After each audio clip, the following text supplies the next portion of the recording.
শেখ শাহজাহানের এই হোটেলেই হতো অস্ত্র পাচার। ভাবুন একবার, একদিকে জাল নোটের কারবার, আবার অস্ত্র পাচার। ধামাখালির হোটেলে অস্ত্র পাচারের ঘাঁটি। 2024 সালে সরবেরিয়া উদ্ধার করা হয়েছিল বিপুল পরিমাণ অস্ত্র। এনএসজির তল্লাশিতে উদ্ধার করা হয়েছিল আগ্নেয়াস্ত্র। এই হোটেলেই হতো অস্ত্র পাচারকারীদের বৈঠক। শাহজাহান এবং তার গ্যাংয়ের সঙ্গে পাচারকারীরা বৈঠক করত। ভিন রাজ্য বাংলাদেশ থেকে আসতো পাচারকারীরা। অর্থাৎ একচ্ছত্র যে আধিপত্য বিস্তার করেছিল শেখ শাহজাহান, এর আগে খুন রাহাজানির পাশাপাশি এবার জাল নোটের কারবার, অস্ত্রের কারবার, অর্থাৎ শাহজাহানের কারনামার কোনো শেষ নেই। আমরা আরো বিস্তারিত জানবো। সরাসরি রয়েছে আমাদের প্রতিনিধি সৈকত। সৈকত, অস্ত্র কারবারেও হাত পাকিয়েছিল শাহজাহান, ঠিক কিভাবে? পুলিশ সূত্রে কি খবর?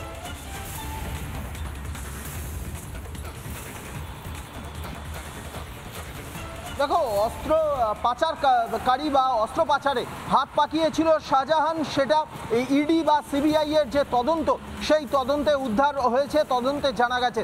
কিন্তু যে হোটেল থেকে নতুন করে এই 10 কোটি টাকার জাল নোট উদ্ধার হয়েছে, সেই হোটেলটি বলতে গেলে পাচারকারীদের অন্যতম ঘাঁটি ছিল। 2024-এ যখন এনএসজির রেড হয়েছিল এই সন্দেশখালী সরবেরিয়া এলাকায়, তখন এনএসজি রেডে একাধিক অস্ত্র উদ্ধার হয়েছিল। সেই সময় ইনফরমেশন এসেছিল বা তদন্ত সূত্রে উঠে এসেছিল এই হোটেলের কথা। এই হোটেলে উত্তর পূর্বের বিভিন্ন রাজ্যের পাচারকারীরা এসে বৈঠক করতেন, শেখ শাহজাহানের সঙ্গে বৈঠক করত, এমনকি ড্রাগ পাচারকারীরা এসে বৈঠক করত এই হোটেলে। শুধু তাই নয়, অন্য দেশের পাচারকারীরা, বাংলাদেশি পাচারকারীরা এই হোটেলে এসে বৈঠক করত। সেই বৈঠকে থাকতো শেখ শাহজাহান, কখনো তার সঙ্গীরাও থাকতো। অর্থাৎ এই যে হোটেল থেকে 10 কোটি টাকার জাল নোট উদ্ধার হয়েছে, সেই হোটেলটি কিন্তু কার্যত পাচারকারীদের একটা ঘাঁটি। পাচারকারীদের ঘাঁটি শুধু নয়, এই হোটেলে বসেই ঠিক হতো যে বুটি, অর্থাৎ যে জিনিসগুলো কোনো সময় অস্ত্র, কোনো সময় ড্রাগ, কোনো সময় অন্য কিছু, সেগুলো যে পাচার হবে, কোথায় পাচার হবে, কখন পাচার হবে, রিসিভ কে করবে, কোন জায়গায় পাচার হবে, গোটা বিষয়টাই চক আউট করা হতো এই হোটেলে বসেই। অর্থাৎ এই যে ধামাখালির হোটেল, এই হোটেল থেকে 10 কোটি টাকা উদ্ধার হয়েছে। এই হোটেলটি কিন্তু বরাবর রাজ্যের তদন্তকারী সংস্থা, কেন্দ্রের তদন্তকারী সংস্থা, তদন্তকারীদের কাছে অন্যতম। যে কখনো জাল নোটের কারবার, কখনো অস্ত্রের কারবার, কখনো অপরাধমূলক কারবার, সেখানে কমন ফ্যাক্টর এই শাহজাহানের হোটেল। তাহলে এই হোটেলের দিকে কি এতদিন নজর ছিল না পুলিশের? কেননা এত অপরাধমূলক কার্যকর্মের এই যে আঁতুড়ঘর ছিল এই হোটেল, তাহলে এই হোটেলে কেন এর আগে তল্লাশি চালানো হয়নি? কেন এই হোটেলের দিকে নজর পড়েনি পুলিশের?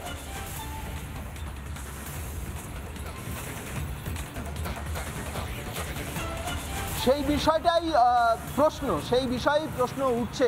আজকে পুলিশি অভিযানে যে 10 কোটি টাকা উদ্ধার হয়েছে, কিন্তু এই হোটেলটিকে ঘিরে যখন পাচারের একটা স্বর্গরাজ্য তৈরি হয়েছিল এই ধামাখালি, এই সরবেরিয়া, এই গোটা সন্দেশখালী এলাকা জুড়ে, তখন পুলিশ থেকে শুরু করে যারা তদন্তকারী সংস্থা, রাজ্যের গোয়েন্দা, তারা কি করছিল?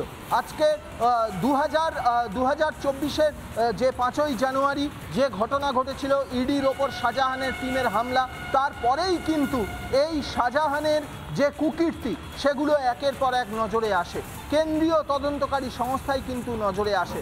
তার আগের দিন অবধি, 4 জানুয়ারি অবধি, বিগত কয়েক বছর ধরে যে পাচারের স্বর্গরাজ্য তৈরি করে ফেলেছিল এই শেখ শাহজাহান, তার এই হোটেল ধামাখালিতে, এই হোটেল, তখন কেন রাজ্য পুলিশের, রাজ্য গোয়েন্দা সংস্থার আধিকারিকদের নজরে আসেনি? তারা কি করছিল?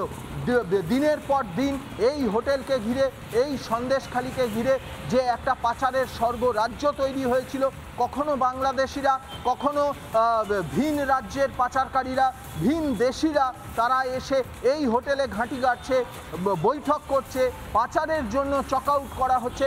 তখন রাজ্য গোয়েন্দা সংস্থা বা রাজ্যের গোয়েন্দা, তুমি আমাদের সঙ্গে থাকো এই মুহূর্তে। নানা ধরনের কন্টেন্ট দেখার জন্য লাইক করুন, শেয়ার করুন আমাদের ফেসবুক পেজ, সাবস্ক্রাইব করুন আমাদের ইউটিউব চ্যানেল। পাশাপাশি অন্যান্য ব্রেকিং নিউজের জন্য অবশ্যই চোখ রাখুন রিপাবলিক বাংলায়।